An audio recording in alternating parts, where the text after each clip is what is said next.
Olá, está começando o Revista TST, o programa que te deixa por dentro das principais notícias da Justiça do Trabalho. Veja o que preparamos para a edição de hoje. Professora não consegue retomar pagamento em dobro do auxílio alimentação. De acordo com o processo, a lei municipal retirou o direito de receber 2 vezes o benefício em caso de cumulação de contratos. Motorista particular do jogador de futebol Mário Fernandes tem vínculo de emprego reconhecido. Costa Cruzeiros deve indenizar camareira que precisou realizar teste de HIV para ser admitida. Essas e outras notícias agora no Revista TST.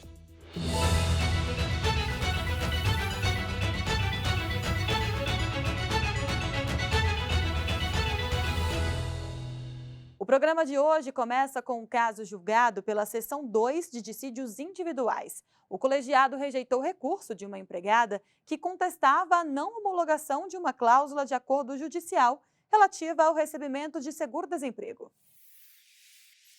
O acordo foi firmado numa reclamação trabalhista ajuizada por uma ex-empregada do Brasão Supermercados de Xanxerê, em Santa Catarina. Segundo os termos acordados, a dispensa seria revertida em imotivada, mas havia uma cláusula prevendo que a homologação serviria como alvará para o saque do FGTS e o recebimento das guias do seguro-desemprego. Esse dispositivo, porém, foi rejeitado pelo juízo de primeiro grau. Após o esgotamento dos recursos, a ex-empregada ajuizou a ação rescisória. No entanto, o Tribunal Regional do Trabalho da 12ª Região em Santa Catarina julgou a ação improcedente. O TRT explicou que a sentença que negou a homologação da cláusula relacionada ao seguro-desemprego está de acordo com o parágrafo 2º do artigo 484-A da Consolidação das Leis do Trabalho.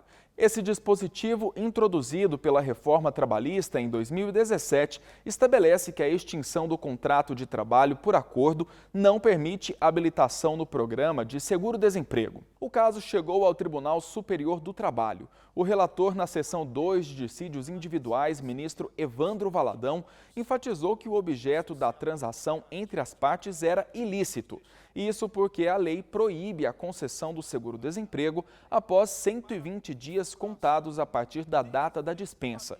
Além disso, o ministro ressaltou que, no caso, a empregada somente poderia obter o dinheiro equivalente às parcelas de seguro-desemprego de forma indenizada pelo empregador, uma vez que o acordo não pode interferir na esfera jurídica de terceiros. No caso, a Caixa Econômica Federal, que arcaria com os valores a serem pagos a partir de recursos do Fundo de Amparo ao Trabalhador. Assim, a SDI 2 seguiu o voto do relator no sentido de rejeitar o recurso. A decisão foi unânime. Direito à privacidade no ambiente de trabalho e a LGPD. Esse é o tema do mês da Biblioteca Délio Maranhão do TST.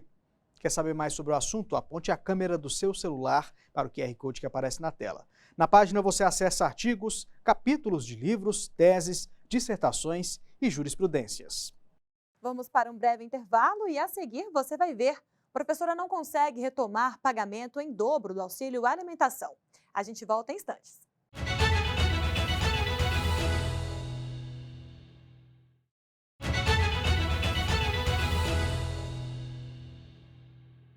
O giro pelas turmas do TST traz os julgamentos de destaques da semana. Veja agora. O primeiro caso é da sexta turma. O motorista particular do jogador de futebol Mário Fernandes teve o vínculo de emprego com um atleta reconhecido.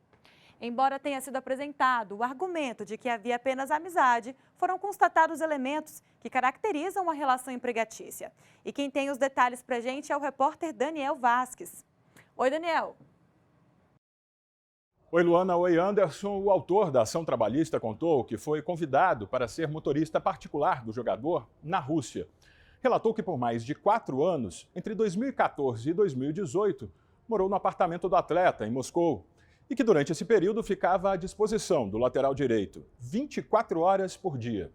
Segundo o relato, ele só tirava folgas quando Mário Fernandes viajava para jogar, à época pelo time do CSKA. Quando o visto temporário expirava, o motorista retornava ao Brasil e prestava serviços à irmã do jogador. Em defesa, o jogador sustentou que ele e o motorista eram amigos e, por isso, o parça, como o atleta chamava o motorista, passava temporadas na casa dele em Moscou. Segundo Mário Fernandes, nesses períodos o colega o levava aos treinos, mas sem nenhum caráter profissional. Ainda de acordo com o atleta, o homem participava de eventos e tinha um quarto individual no apartamento em que morava. Também recebia alimentação e vestuário, fazia passeios e viagens internacionais, frequentava jantares em restaurantes sofisticados, entre outras vantagens. Ao avaliar o caso, o Tribunal Regional do Trabalho da 2ª Região em São Paulo reverteu decisão de primeiro grau que havia considerado a existência de uma relação fraternal de amizade íntima, sem os elementos jurídicos da relação empregatícia. Para o TRT, o atleta não conseguiu comprovar a tese de que a relação era apenas de amizade. Conforme o regional, o convite do jogador para o amigo ir morar na Rússia e levá-lo e buscá-lo nos treinos evidencia uma oportunidade de emprego. Ficou constatado, por exemplo, o pagamento de uma ajuda de custo mensal, no valor de R$3.000 durante todo o período, o que caracteriza onerosidade. Já a habitualidade ficou evidente com o depoimento de uma testemunha que confirmou que o homem dirigia o automóvel rotineiramente. Já a subordinação seria característica da própria atividade. Ao tentar rediscutir o caso no TST, o lateral direito alegou que não teria sido demonstrado no acórdão regional o preenchimento dos requisitos previstos no artigo 2º e 3º da Consolidação das Leis do Trabalho, de pessoalidade, continuidade e não eventualidade. No entanto, a relatora do recurso do atleta na 6ª turma, ministra Cátia Arruda, observou que a função de motorista particular se enquadra em vínculo de emprego doméstico, por ser uma atividade não lucrativa em benefício do jogador. Essa situação é definida na Lei Complementar número 150, de 2015. De acordo com a ministra, o TRT foi categórico ao registrar que não houve prova da tese alegada pelo atleta. Ao contrário, o quadro descrito revela ter havido pessoalidade e onerosidade, além de não eventualidade e subordinação. De maneira unânime, a 6ª turma negou o exame do recurso do jogador. Dessa forma, ficou mantida a decisão regional que reconheceu o atleta como empregador do motorista. Cabe recurso. Eu volto com vocês no estúdio. Obrigado, Daniel. Bom trabalho para você. E a empresa de turismo em alto mar Costa Cruzeiros foi condenada a indenizar uma camareira que teve de realizar teste de HIV para ser admitida. A primeira turma considerou a exigência discriminatória e quem traz mais detalhes sobre essa decisão é o repórter Pablo Lemos. Oi, Pablo. Olá, Anderson, Luana. Olha, a camareira disse na Justiça que trabalhou por menos de 1 ano para a Costa Cruzeiros, com sede em São Paulo. Após ser dispensada, ela ajuizou a ação contra a empresa pedindo indenização por dano moral. Segundo a ex-empregada, antes da admissão, a agência determinou a realização de exames de HIV. Para comprovar essa exigência, a camareira apresentou os recibos de pagamento dos testes. Em primeiro grau, o pedido de reparação foi aceito e a empresa foi condenada ao pagamento de R$10.000. Já no Tribunal Regional do Trabalho da 9ª Região, no Paraná, o entendimento foi outro. O Tribunal Regional considerou que os exames eram exigidos de todas as pessoas contratadas e que isso era necessário para garantir a saúde de quem embarcasse nos navios. Ponderou ainda que os recursos disponíveis em alto mar são limitados e restritos. A camareira recorreu, então, ao Tribunal Superior do Trabalho.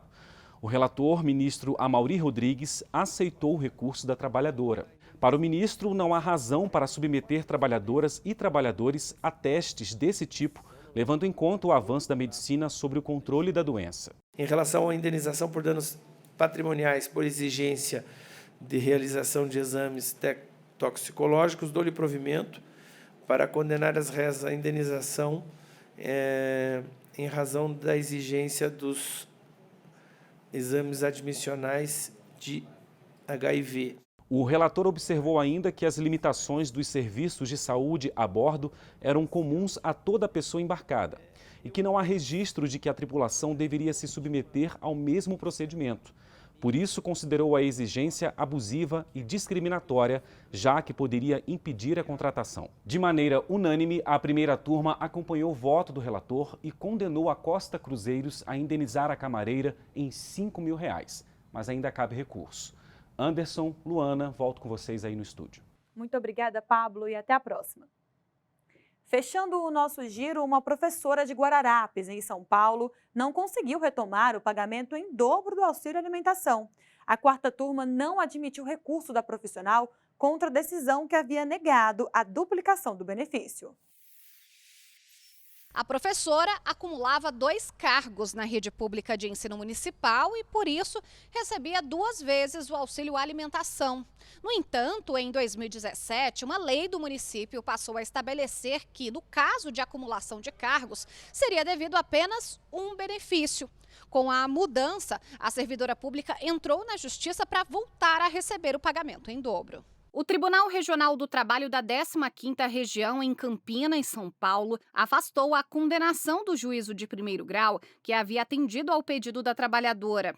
Segundo o TRT, com a atualização das regras para a concessão do auxílio, o município deve respeitar a legislação e se pautar pelo princípio da legalidade, que rege os entes públicos. Ainda de acordo com o regional, a necessidade alimentar da professora era suprida com o pagamento de um único benefício. Em recurso ao Tribunal Superior do Trabalho, a educadora insistiu no argumento de que exercia 2 cargos e que, para ocupá-los, foi submetida a 2 concursos públicos, recebendo uma remuneração para cada uma das atividades, com 2 contra-cheques, além de 2 matrículas funcionais. Segundo a profissional, a norma que suprimiu o pagamento do segundo vale-alimentação não poderia atingir quem já o recebia. O caso foi analisado pela 4ª turma do TST.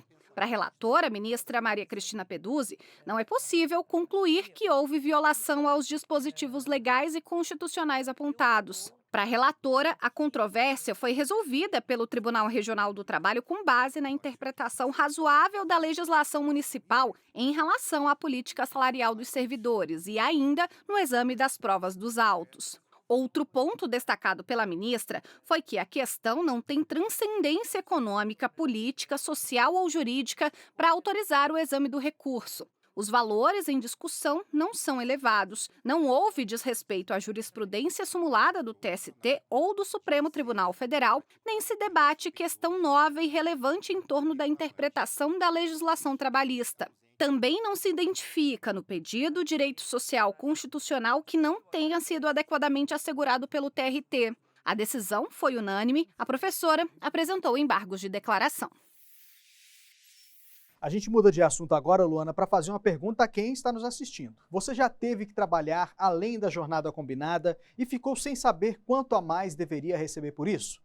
E você, empregador, sabe como controlar as horas trabalhadas pela equipe para evitar discussões na justiça?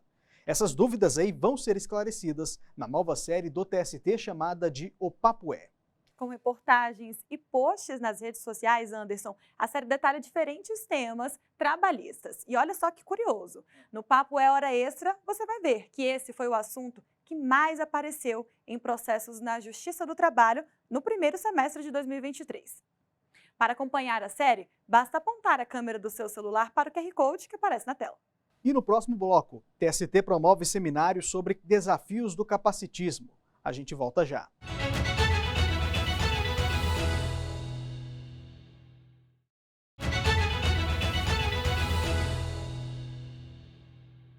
Para marcar o Dia da Luta da Pessoa com Deficiência, celebrado em 21 de setembro, o TST e o Conselho Superior da Justiça do Trabalho promoveram o seminário Capacitismo e Interseccionalidade, experiências específicas, desafios coletivos. No evento, Luana, os participantes abordaram temas como o acesso da mulher com deficiência ao emprego digno e a interseccionalidade das pautas das pessoas pretas e da comunidade LGBTQIAPN+, em relação às pessoas com deficiência.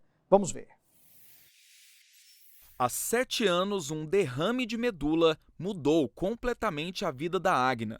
Ela era estudante de administração e trabalhava no restaurante da família, na Bahia, quando perdeu o movimento das pernas. A lesão fez com que ela se deparasse com um mundo de estigmas e preconceitos. O fato de ser uma mulher negra com deficiência, isso sim me deixou muito prejudicada nessa situação, onde as pessoas querem uma pessoa com deficiência que tenha uma deficiência leve e que quase não seja visível.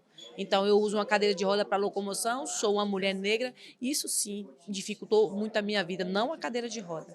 O preconceito aumenta conforme a cor da pele ou a orientação sexual da pessoa com deficiência. Existem critérios que são aprofundados e que aumentam a exclusão da pessoa negra com deficiência, pois a maioria delas estão nas periferias, sem a mínima condição de sair, de se capacitar, de se educar, de se preparar para uma relação de trabalho. Então, existem filtros quando trazem questão de experiência, de currículo, que acabam se tornando aspectos racistas dentro de uma relação que ainda não compreende essa dimensão. Uma pessoa com deficiência, para a sociedade, ela é só uma pessoa com deficiência.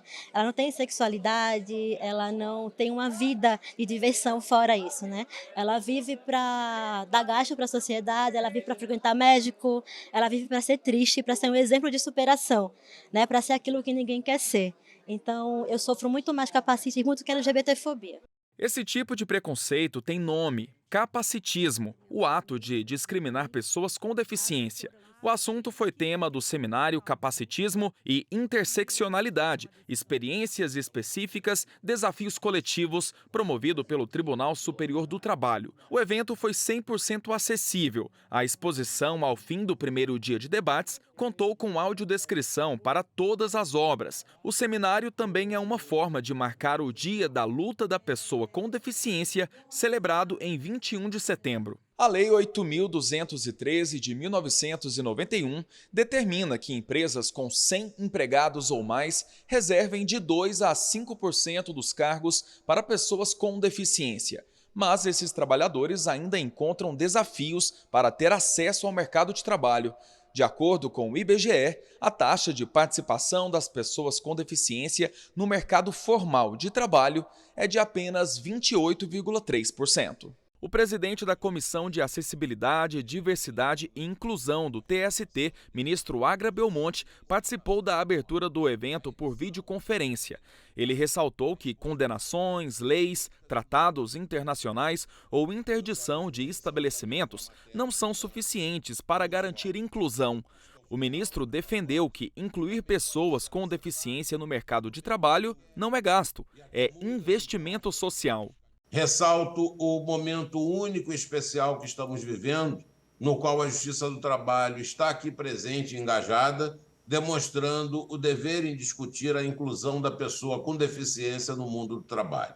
O público com deficiência presente fisicamente ou pela imagem neste auditório demonstra a importância da garantia de sua participação, bem como a esperança num tratamento inclusivo, justo e igualitário. O ministro Cláudio Brandão, diretor do Centro de Formação e Aperfeiçoamento de Assessores e Servidores do TST, explicou que o capacitismo está relacionado ao preconceito estrutural presente na sociedade brasileira e defendeu uma mudança de atitude por parte da sociedade.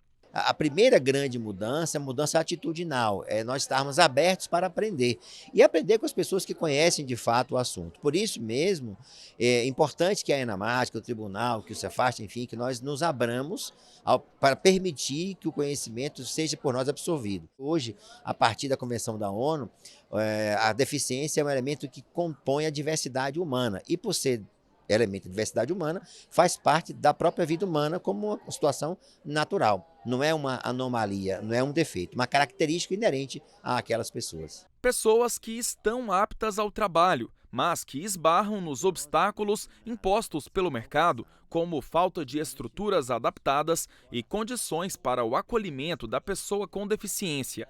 É o que diz o fiscal do trabalho, Rafael Giger. Como cumprir essa legislação? É as empresas compreenderem que o público-alvo necessita que as empresas não busquem só pessoas adaptadas a elas, e sim adaptem-se às condições das pessoas com deficiência. Que adaptação é essa? É sim arquitetônica, já é uma obrigação legal, as empresas devem ser acessíveis, mas mais do que isso, superar as outras barreiras de comunicação, em especial a barreira atitudinal, que é das atitudes. É não entender que uma pessoa, ainda que tenha deficiência, ainda que tenha limitações, tem o mesmo direito à dignidade. E para acessar a dignidade, ela precisa de um trabalho, mas não só de um trabalho adaptado às suas potencialidades.